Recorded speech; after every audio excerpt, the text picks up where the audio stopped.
21st century baseball is smarter in many ways, not so smart in others. The game's now richer than anyone who plays or follows it could have imagined even 30 years ago.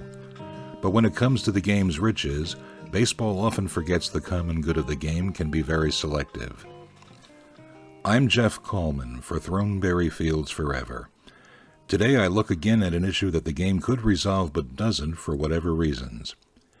The issue is player pensions, specifically involving a group of former players whose careers were short but who don't receive them, despite a pension rule change in 1980 that affected short career players to follow. Bill Denehy is one of 600-plus players whose careers were short but who were frozen out of the 1980 pension plan realignment. Denehy pitched for the New York Mets in 1967, the Washington Senators in 1968, the Detroit Tigers in 1971. The pension realignment granted pensions to players with only 43 days Major League service time. It also granted health benefits after 1 day's Major League time. But it didn't include players such as Denehy, whose short careers occurred between 1947 and 1980. Bill Denehy shares a 1967 Topps rookie card with Hall of Famer Tom Seaver. After his 1967 season, Denehy was traded to the Senators for the man who'd lead the 1969 Miracle Mets, manager Gil Hodges. The Mets forgot to tell the Senators something. They forgot to mention Denehy had a partial shoulder tear after throwing a hard slider to Hall of Famer Willie Mays in his fourth Major League start. Denehy went to the minors during 1967 and received multiple cortisone shots for the shoulder. Administered excessively, reportedly more than 10 such shots in a lifetime, cortisone is now known to cause eventual visual trouble, among other issues. It did for Bill Denehy. In 2005, a torn retina. 2 more retina holes to follow, a macular hole, a stent for his left eye. Today, Bill Denehy is legally blind. The blindness is in his eyes, but not in his mind or his heart.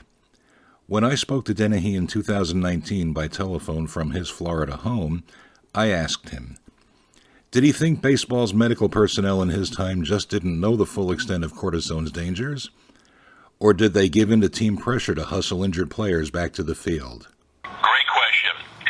I think that it was a little bit of both. Denehy wants to change the pension picture for himself, and for such other pre-1980 short career players as David Clyde, the former high school pitching sensation, former Cubs outfielder Jimmy Qualls, known best for ending Tom Seaver's perfect game bid in the 9th inning, and over 600 more former major leaguers with short careers who are still living. Denehy says that in 1981 he spoke to Players Association Director Marvin Miller, and that Miller told him directly that he, Miller, was confident that the pre-1980 short career players would get their redress in due course. It never happened, and before his death, Marvin Miller is believed to have said that lack of redress was one of his greatest regrets. My feeling is that we should get a pension that is indicative of the service time we spent in the big leagues. We earned the time. When they, dropped it down to 43 days of active service time from 1980, every one of us prior to 1980 that had more than 43 days should have gotten their pension. In 2011, then Commissioner Bud Selig and then Players Union Director Michael Weiner changed the realignment, somewhat. Now the short career players before 1980 would get $625 for every 43 days Major League service. The 43 days represented 1 quarter period. The new deal limited those players to 16 quarters worth of monies, good for about $10,000 before taxes. But if the player passed away before collecting the last of the monies, he couldn't and can't pass the rest to his family. Why did the original 1980 pension realignment freeze out the 1947-1980 short-termers? Denehy has a theory, though he stresses it's based on hearsay. One of the things was that there were some players in the Players Association that felt that a lot of guys who got time in got it through the September call-ups, that they were, in a sense, rewarded for their minor league season, that they really didn't earn their way on the big league roster. They were just kind of like giving it a reward to come up in September, to get, as Gladstone says in his book, a cup of coffee, see what the big leagues are like and everything. In my case, all of my time I got in prior to September. I never was involved in a September call-up. In his memoir, Rage, Denehy acknowledged he was quick-tempered and self-destructive as well as injury-plagued as a player. He lapsed into alcohol and other substance abuse to relieve his injury pain. He clashed inside himself between passion to win and fear of failure. In due course, his marriage collapsed. He took up radio work, minor league coaching, and college coaching. Finally, a pair of auto accidents caused jaw, ankle, back, and neck injuries. It also obstructed a plan to start a radio show about addiction in sports. But they got Denehy to sober up to stay, and to reconcile with his children. I haven't necessarily reconciled that well with my ex-wife, but certainly my daughters and I, we talk all the time and everything. It's really good. More than good. Most recently, Denehy was built out of a reported $17,000 or more by his former caretaker. His daughter, Heather, a practicing attorney, worked with his bank to remove the charges that the caretaker ran on his accounts. That kind of injury was far harder to face than facing Willie Mays on the mound. Very simply, I said, first of all, I feel extremely violated that this woman worked for me, for 25 months. We found that she was stealing, and using these credit cards for 15 months.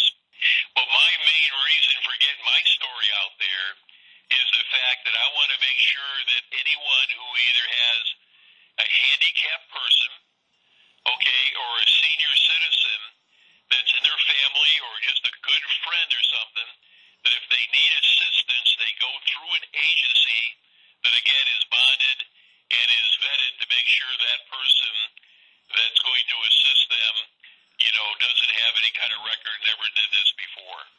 Whether in baseball or in life after the game, trusting the wrong people is a mistake too easy to make, even for the sharpest and most broad-sighted people. My message is that you be very, very careful.